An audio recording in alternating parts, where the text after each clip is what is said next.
What is going on, good people? This is a exciting week. We have a full moon in the sign of Cancer. We've got a couple ingresses, a couple aspects that I want to tell you about. So welcome back to another episode of Mars Day with Mark, Mr. Meyer with the Fire, here to take the collective vibe higher. It's episode 83. Let's jump right into it. This is the chart, and I hope you guys are doing amazing. I had a little technical glitch last time where I thought I was going full screen on you guys so I could talk to you about the chart, but I was actually turning my screen off. So, hey, how crazy is that?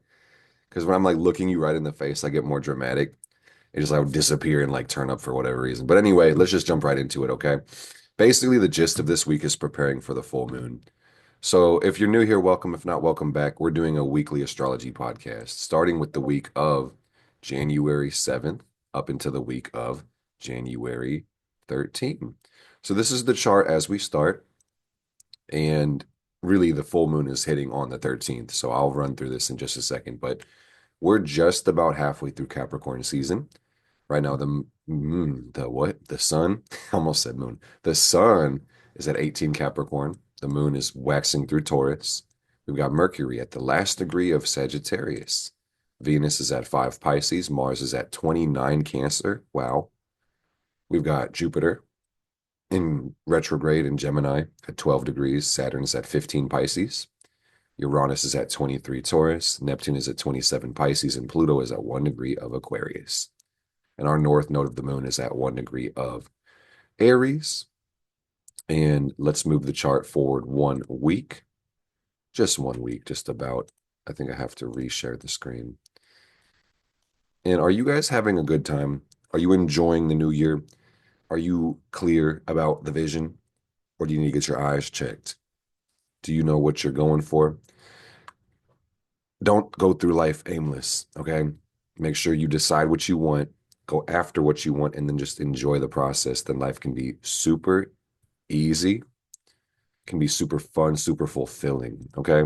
So this is the end of the week. This is January 14. This is next Tuesday. And what do we got? The sun at about 25 cap.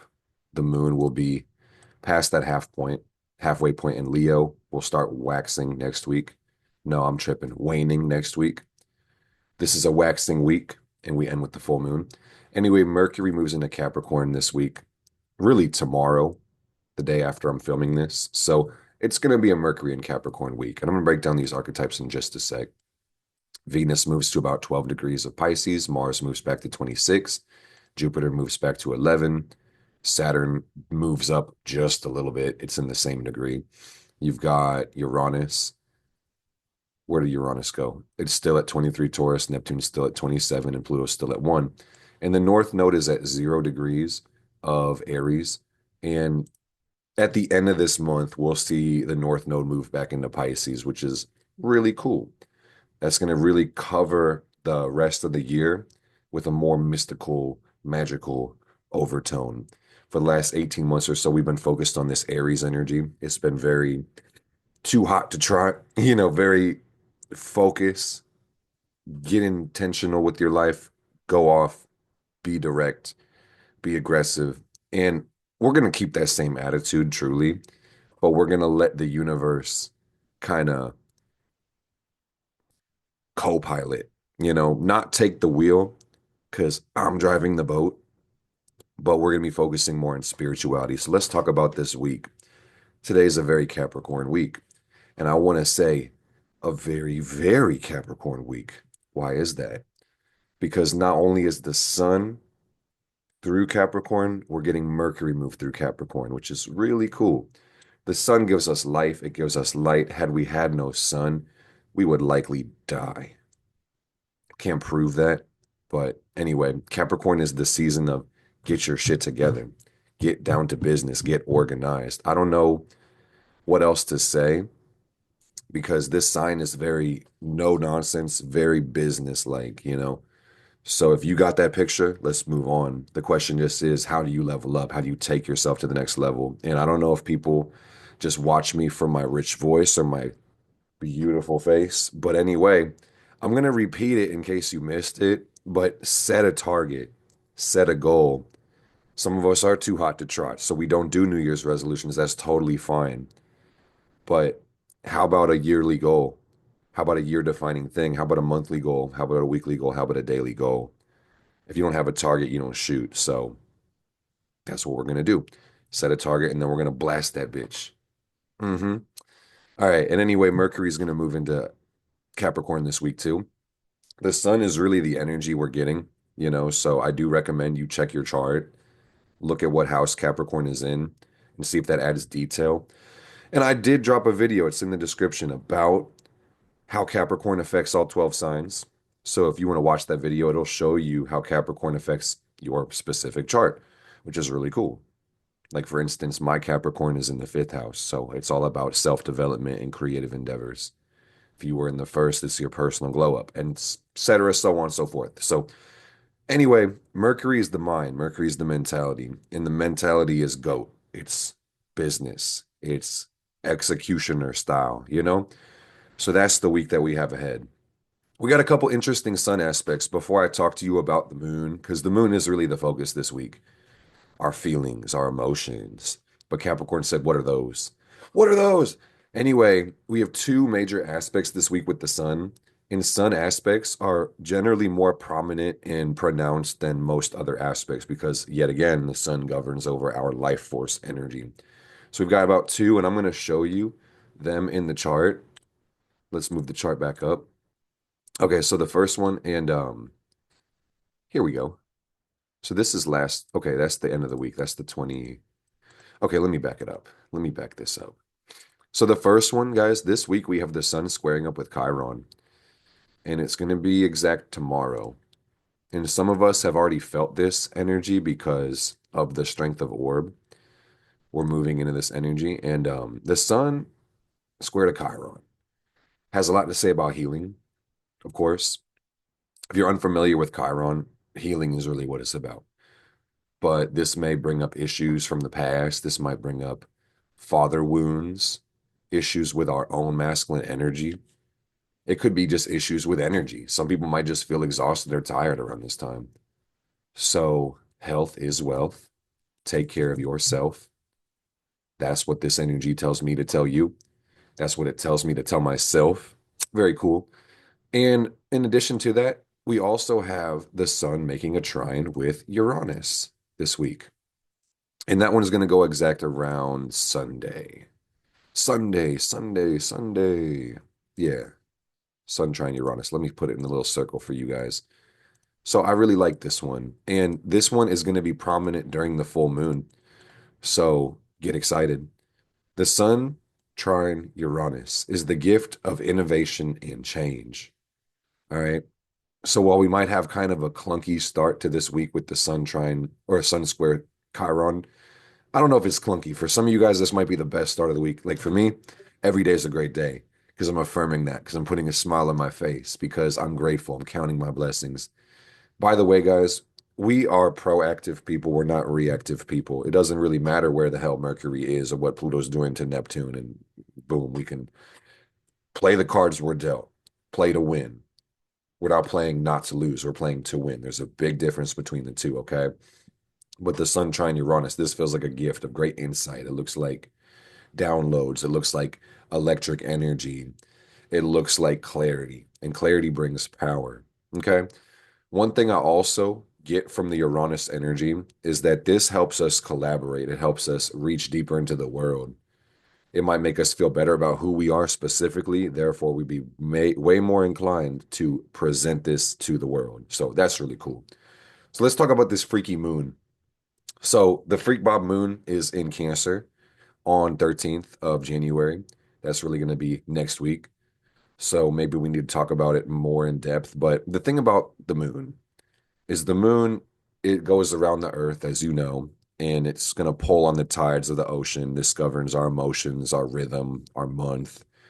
It's our lunation cycle. That's really what the calendar is based off of. So the moon, in comparison to the sun, this is more of the inner world as opposed to the external world. The moon rules Cancer. This full moon is in Cancer because sun is in Cap, moon is in Cancer. That's how that plays out. So really, The issue with this one is it's highly personal. I could give you guys a bunch of examples and paint a bunch of pictures, but truth be told, this has everything to do with what's going on inside of you. The moon, when it goes full, it gives us an opportunity to be fulfilled of some energy. All right. I like to look at the moon like a cup when you think about the cycle. So in the new moon, we start with an empty cup. When we wax, we fill the cup. When the moon is full, the cup is no longer able to take in more energy. So the waning moon is all about that release. Pardon me. So just do keep in mind this week we're starting with a cup that's like mostly full. It's gonna end full on the end of the week, the 13th. All right. And then we start that cycle of release. So hey, this may be a pretty emotional week. This may be volatile when it comes to your moods, your feelings. But at the end of the day, that's not a bad thing. Connection is direction. If you couldn't walk by sight and you had to walk by emotion, your feelings were these would direct you. These would help you find joy. These would help you find fulfillment. I will say the moon is going to be conjunct to Mars, the full moon. So you may see some people feeling crabbier. No pun intended. I need man, that's crazy. In my head, I just heard the I need a soundboard on this side of the computer. But anyway, you might see people feeling crabbier with Mars and the moon in Cancer, and trying not to take anything personally, guys. This is one of the Four Agreements by Don Miguel Ruiz. Really good book, Four Agreements. Don't take anything personally. It's your life. And what does your heart say? What would make you the most fulfilled? I think that's really the good question when it comes to the full moon in Cancer. What do you want to do with your life? I also feel like one of the issues that's going to be really presenting itself around this full moon in Cancer, this cap season, is the age-old dilemma of the work-life balance. Because Capricorn represents work, the public life, and then Cancer is more so your private life. Okay. But I see a lot of healing from the past. The moon in general is about the past. So, you know, coming home to yourself, feeling good about yourself, feeling good about life. I wish you guys profound peace. I wish you profound joy. I wish you profound happiness, profound fulfillment, profound beauty, all the good things that you could feel. And even if it doesn't feel like that, just understand your feelings are a gift. Because once again, connection is direction. I always advocate for people to feel their feelings. And they're like, what do you mean, Mark? What else do I do with my feelings? And truth be told, guys, we could run from our feelings. We could hide our feelings. We could numb our feelings. We could suppress our feelings. We could project our feelings. We could disown we could do a lot of things with our feelings, guys. But if we feel our feelings, we'll lead ourselves to the road of fulfillment. When you block, numb, suppress, or hide your pain, you also do the same for your joy and your happiness too. So it's worth the reminder, gang. Your feelings are a gift, even if they don't feel the way that you like, even if you got a full plate of what's not your favorite food, be grateful because the whole goal was to eat. You feel me? Okay, but I got a couple things to kind of run through. I'm going to pull back the chart and show you guys a couple more things. So, we know it's a Mercury Capricorn week. Get excited.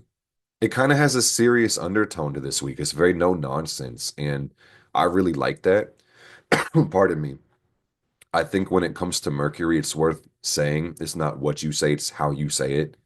I could bring this message to you any time of the year under any transit, but I think it's worth noting with Mercury in the sign of Capricorn, when we want to get more effective in our communication style, simplification is key to really condense your message into more practical, objective notes, and then communicate it with the passion and the emotion or the vibration you want other people to receive from it. It's not just what you say, it's how you say it. It's really both. All right. Venus is in the sign of Pisces this week, and it's going to be there for about a month. So get excited.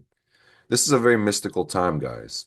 Venus is all about love. Pisces is about universal energies, and it has a dreamlike, fantastical quality. So I hope you're experiencing an abundance of love with Venus and Pisces. If you're in a relationship, this will prompt you to, and it could be any relationship, this will prompt you to really think about the vision, the dream, the spiritual meaning. There's a deep spiritual undertone to Venus and Pisces. But also, I think on some note, because everything works in polarity, some people might not be concerned about any of that spiritual stuff. They might just have this deep longing for love. So anything is like, I'll take anything I can get, right? There is that dimension to it as well. So, pardon me, when it comes to Venus, decide what you want, understand your values. This one is so far in the middle of the ocean, guys, Venus and Pisces. I think it's just really worth you looking at your own natal Venus and its sign in its house and its aspects and thinking about how do I love? What would make me the happiest? And then see if you can build a picture of it, build an image, some Pisces energy, add a dream, add a fantasy, and then, decide what you want, go after it and feel good about it. One, two, three. Easy. So Mars is in Cancer, like we talked about. Mars had this really long it has a really long retrograde, so Mars will be in Cancer for a hot minute, guys. And then when it backs up, because it's going to be like, when I say hot minute, I'm talking like at least another month of Mars in Cancer. Mars will go direct in somewhere around February.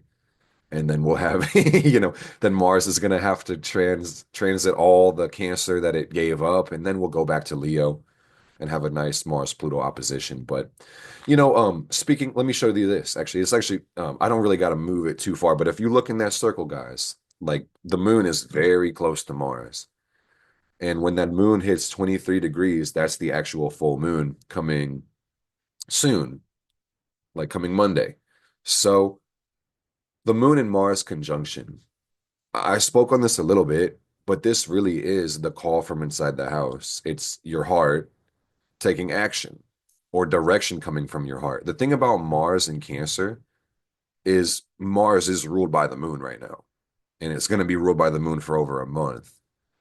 So just understand, guys, that our orientation in life may be a little bit more emotional. And there's nothing wrong about that. There's nothing good about it either. Like, objectively, this is just a thing, and that's boring. So what I'm going to tell you is the good parts of it. I'm going to skew it towards positive and show you how you may benefit. Emotional orientation leads you to fulfillment. What would make me the happiest? What would be comfortable for me? I mean, on the other note, you may find issues where you just want to do what feels good for the moment, just living for the moment, or you're being governed and guided by your past habits and events. So I think pattern interruption is a really good Mars Cancer conversation. Check your habits, make sure they make sense. Don't be afraid to learn new tricks. If you can watch this video, you can learn new tricks, truly. And, if you don't want to feel your feelings, this Mars Cancer can be highly frustrating because we are going to be more emotionally oriented. And also, based on that same idea, other people, especially in your personal life, whether that's friends, family, people in the public, people can be moodier around this time. And there's nothing wrong with that.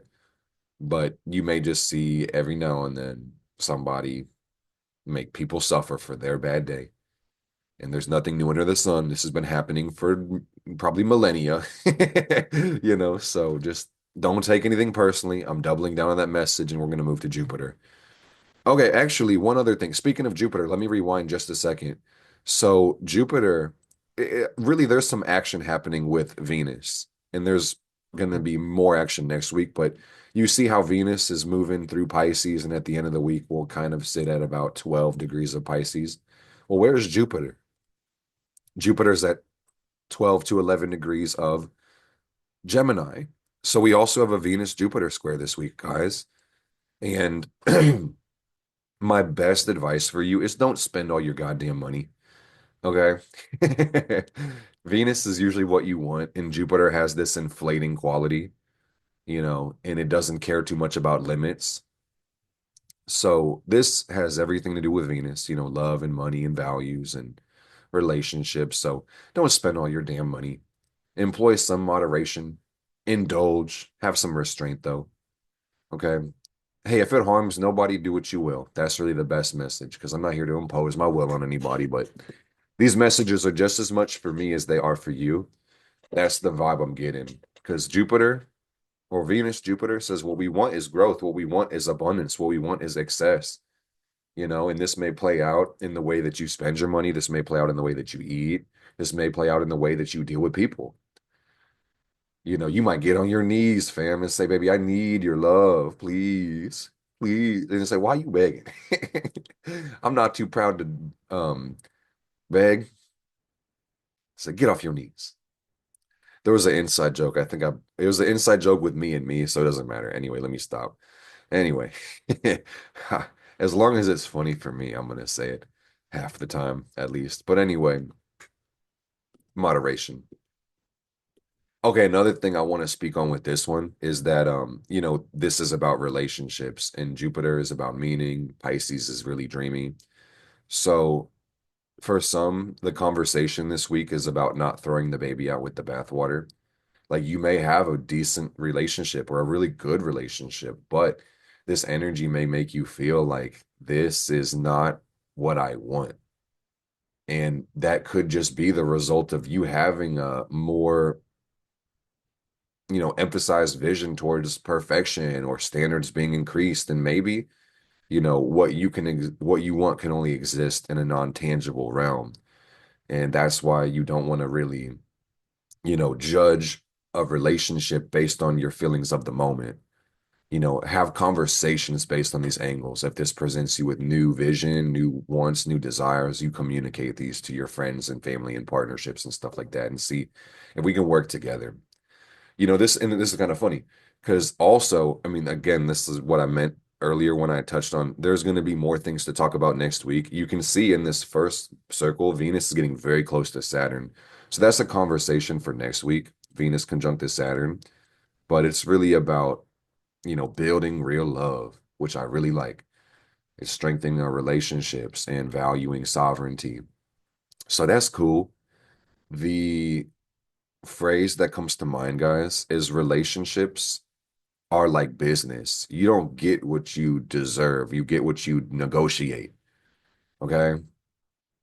Something to think about. Definitely something to think about. All right, and what else? Jupiter and Gemini. Jupiter has been in Gemini for the longest, guys. Jupiter takes a year per sign, and that's cool. Why has Jupiter and Gemini felt extra long? I don't know if you guys relate or if you've been watching this one, but I will just say that Jupiter is going to govern learning. It's going to show you how you grow in life. And Jupiter Gemini is very logical and, factual and curious as well. It's very mercurial. So try not to get too confused. Just commit yourself to learning. I think that's the beautiful thing about life is if you're learning, this time should feel generally positive. If you're spinning your wheels, being pushed in a multitude of directions, you can kind of feel like you're falling behind or you can feel like you're not where you're supposed to be. As long as you learn, that's amazing. I think another Jupiter Gemini conversation is to guard your focus, not to be distracted. So that's something to think about. Hopefully that empowers somebody. Saturn is in Pisces. Saturn and Jupiter are kind of making a square. Because of the Jupiter retrograde, the square is kind of easing up a little bit. So that's a beautiful thing. We'll get another Jupiter Saturn square in the future. Don't worry about it. If you missed it, don't worry, it's coming back. Anyway, Saturn in Pisces is even more complex conversation, guys. I'm gonna tell you, this is really one of the most enigmatic placements in astrology. When you want to talk about any planet further from the sun, the more people it's going to affect through its sign. You know, I could give the analogy of a clock, where the second hand is going to move the fastest. Let's call that the moon, and then you've got the minute hand, which may be like the sun. And then like, we probably need more hands because we have a lot of planets. But anyway, you know, let's say Saturn was like the hour hand, right? So, or it's like Saturn would really be like the Saturn's like multiple decades. The point is, Saturn takes 28 years to go around the sun. 28 freaking years, give or take, around 28 to 30. So it's going to stay in a zodiac sign for about 3 years. And this really, I mean, if you think about a 3 year period, guys, a lot can happen, even in a day. So 3 years kind of governs and guides over a chapter of life, truly. I don't know if you guys have heard the phrase 7 year itch. That's a reference to Saturn. If you do the math, 28 divided by 4 is 7. So you get a Saturn square every 7 years. That's the 7 year itch. Saturn governs building, it governs structure, it shows reality, the consensus mode of thinking. All right. Saturn has a lot to say about restrictions, about the work we have to do, where we have to build. And this is the Pisces energy. This is the fish. This is the universe. This is the deepest, most ephemeral and impossible to grasp part of the existence here. All right. I'm talking here because theoretically, guys, and this is like way out here, but theoretically, there's different astrology on different planets. But what does that do for us on Earth? Not a damn thing. That's right. So Saturn in Pisces is helping us gain grounding when it comes to our spirituality. And again, we're like halfway through Pisces. So this has been a theme for at least a year. Okay. Gaining grounding with your spirituality. This can have also a lot to do with you having the correct boundaries when it comes to your emotions, mastering your emotions, mastering empathy, not being a martyr to your own life, checking out your beliefs, making sure they make sense. And the most beautiful thing I like about Saturn Pisces, guys, is it really is about building your actual dreams. Building your actual dreams. And whether we think about it or not, we all have an imagination. We all have a vision. The question then just becomes, what are you using it for? Are you using your imagination to build the life that you want to live, or are you using it to worry and recreate your past or create a fucking nightmare for yourself? The choice is yours.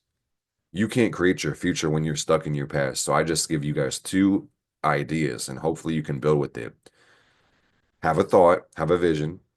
That's number one. Imagine the life you want to live. And then number two, feel good about it. This is a Joe Dispenza idea, by the way, a smart guy, probably a lot smarter than me. I know I'm really smart, but he's really a genius and he's a lot older than me. And, time comes with maturity, comes with wisdom, etc.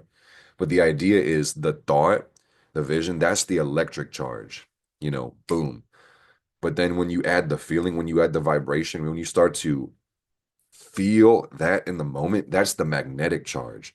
That's how you get to manifest something in your life. It's almost impossible not to take aligned action when you can see what you want and you feel really good about it, guys. That's the beautiful thing, is that if it harms nobody, you can generally have whatever the hell you want in this life. And I say generally because some people, they may want the moon and the stars. They might want something really huge and extravagant. And that's totally cool. As long as it doesn't hurt anybody, go for it. If you have a really big goal, it may take a big amount of effort. And what's really unfortunate for a lot of us is that we have dreams that are so big, we feel crushed under the weight of our dreams. Okay. And that's really rough. So the secret to success is just focusing exclusively on the result of your effort. And the question becomes, how can I demonstrate faith in the future today? You don't have to make it all today, especially if you do have that, giant hill you want to climb or that 1,000-mile trek. How could you do it in one day? I mean, it's crazy. If you think about that question long enough, you might invent some technology that gets you there instantly. The limits exist in our mind, guys, but there is a physical world of limitations as well that you got to work around time and its restrictions and, the laws of nature and stuff like that. But anyway, intentional action. When you make a decision, and decision, words are spells, guys. So a decision basically means to kill off. That's the Latin root decidere, to kill off. When you actually decide, when you commit yourself unreservedly to something, the whole universe will actually conspire in that same direction. And you don't have to believe me. You can try this out, guys. Demonstrating faith is really powerful. Me personally, I think the universe is pretty neutral. It seems it has this level of ambivalence, which is amazing. Like the more I sit here and try to understand the universe, I know the universe is an entity. It is a conscious thing because I'm conscious as well. So I've lived a really terrible life. I've lived a really great life. The better my life gets, the better it gets. I'm really enjoying my life, and it seems like it's only going to get better. But what I've realized, the result of that had almost everything to do with my thinking, my feelings, myself, as opposed to everything happening around me. I got a long story, guys, in just one life. I'm pretty young, relatively, but I've lived so much life in one life, and I've seen the highest highs and the lowest lows, and we're not even there yet. I'm sure I could widen my bandwidth even more, and I'm sure I will, you know, and I'm excited. I'm very excited. But the point is, guys, it seems the universe can give you whatever the hell you want. as long as it doesn't hurt other people. But here's the crazy thing, guys. You can even have things that hurt other people, but you have to deal with the repercussions of your actions, even if they were positive. So do your best not to harm other people. Do your best to contribute to life, and then the universe starts to bless you in mysterious ways. If you can be the independent will to give, the universe can start trying to give to you because you're receiving what you're putting out in the world, which is really cool. All right. But I really feel called to speak on it. With Saturn Pisces, a lot of us kind of understand this intuitively, this whole conversation, and you can't give what you don't have. All right. Some of us see keyword for Saturn, obligation. And that feeling of I need to give to everybody all the time, it can be crushing and debilitating. And if you have an empty cup and you're just trying to pour out more and more and more, you're not doing anything, fam.